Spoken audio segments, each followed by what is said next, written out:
All right, everybody, Bryce here, coming at you with another real quick crypto market update. Guys, big week in the markets. This is the opportunity. This is the dip that you've been waiting for.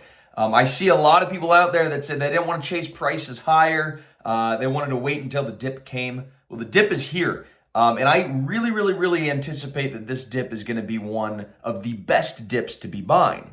Why is that? Well, it's really the first big dip of the bull market. And if we take a look at the previous halving cycles, right, the 6 months after every halving, we've always seen the price of Bitcoin pretty much double, okay, at least double.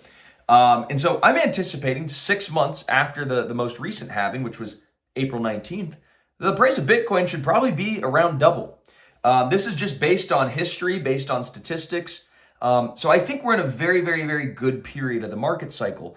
In fact, the 12 to 15 months after every halving is always the best 12 to 15 months out of any 4-year period. So as we just reset, we're in a new sort of 4-year period here with the halving, just in our rear view window. I'm very excited about where this market is. So I view this dip as an opportunity. Simply put, it's a long-winded way of saying that you shouldn't be fearful of a 20 or 30% correction in Bitcoin, or a 30 or even 50% correction in altcoins. These happen time and time again. In fact, in the 2016 to 2018 bull run, I remember it like it was yesterday, there was over 7 or just about 7 corrections that were at least 29%, okay? So right now we're in a correction in a similar magnitude.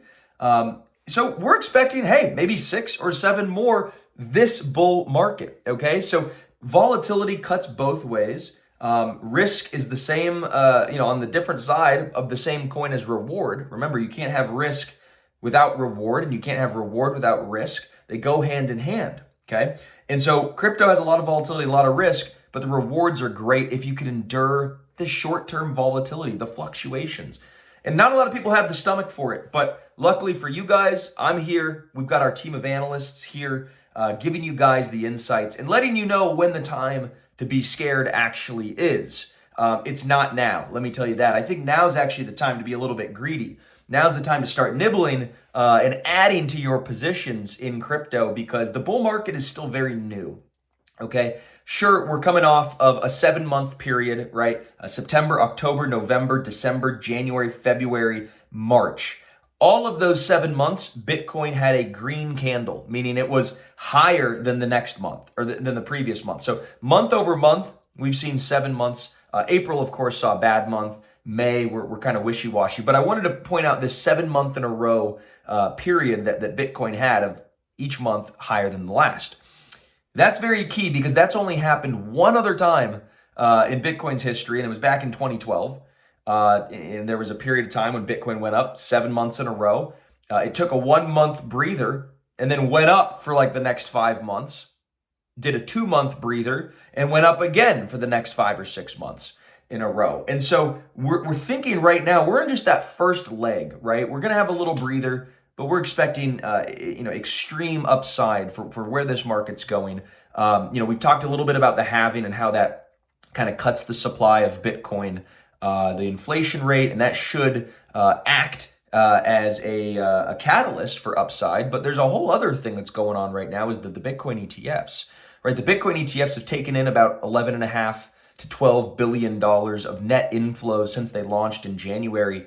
And folks that I trust say that by the end of this year, we should have $50 billion of net inflows, because there's going to be more and more financial institutions that start turning on the capability for their clients to trade the Bitcoin ETF. So analysts, the same cohort of folks, they're thinking $150 billion by the end of next year. So these flows are really positive. And if Bitcoin went up from about $47,000 to around $70,000, which maybe call it around, it went up about 50% or so on about $10 billion of inflows. Well, what happens when all these big clients and these big, banks and wirehouses like Merrill Lynch, Morgan Stanley, Wells Fargo kind of start having solicitations to their clients about the Bitcoin ETFs? You can see how high this can really go. Remember, the registered investment advisor industry, the RIA business, is $100 trillion. So right now, we've got $10 billion, which is 1% of 1% of $100 trillion. So we are just barely scratching the surface of where we can be, right? So if all those investment advisors put in 1% of their client assets, that would be $1 trillion, right? 1% of 100 trillion is $1 trillion. And 10 billion is 1% of 1 trillion. So we are barely the way there to making a dent into the global portfolio allocation. Crypto is still so small. It has so much room to grow.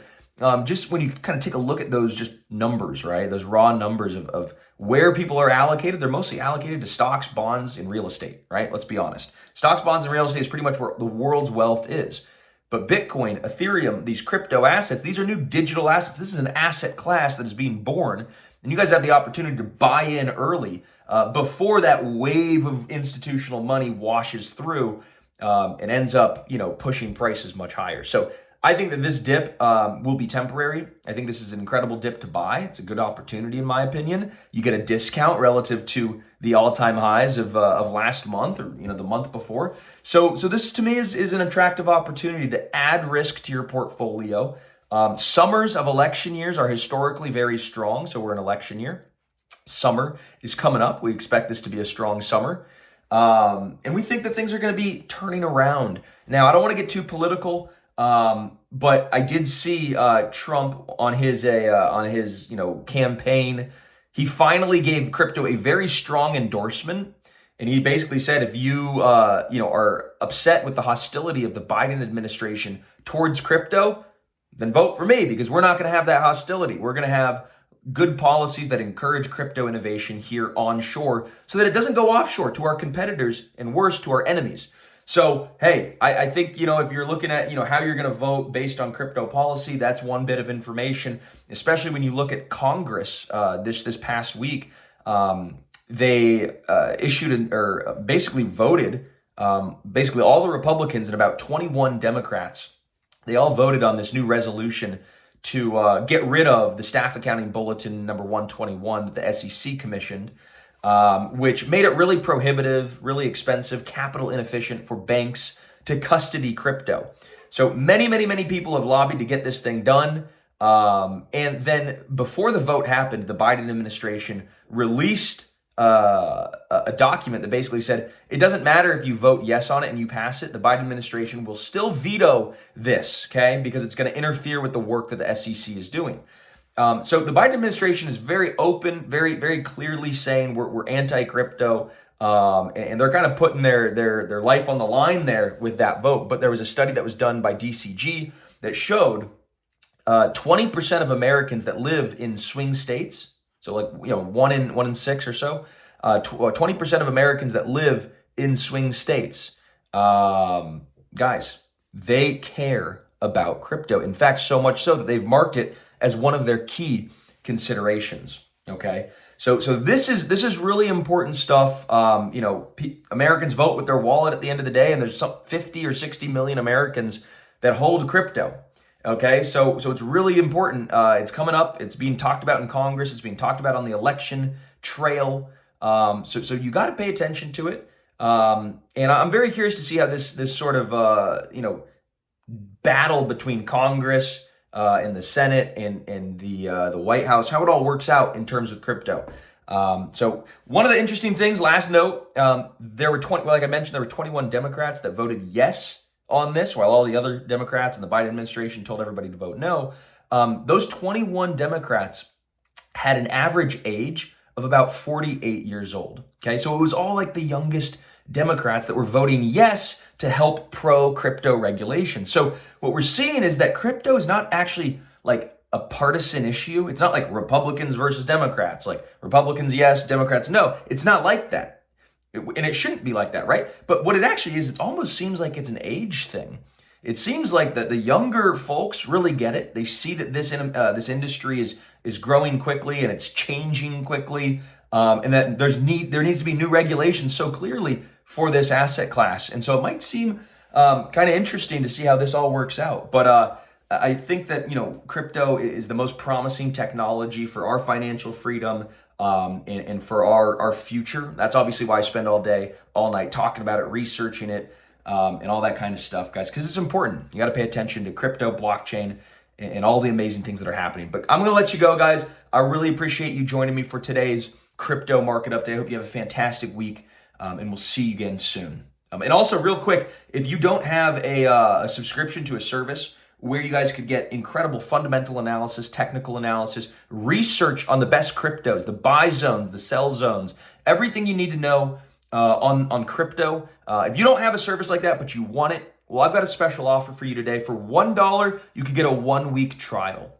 You could come, you could see everything that we're doing behind the scenes, how we're crushing the crypto market. You could take our education, make your decisions, and crush it with us here. Remember, it's a bull market. We're in the beginnings. This dip is an opportunity that I'm capitalizing on. I've got over 10,000 followers and subscribers that are also capitalizing on this dip, if they're paying attention, I hope. And so I want you to join me. Again, $1, 1 week. What do you have to lose? Come check it out.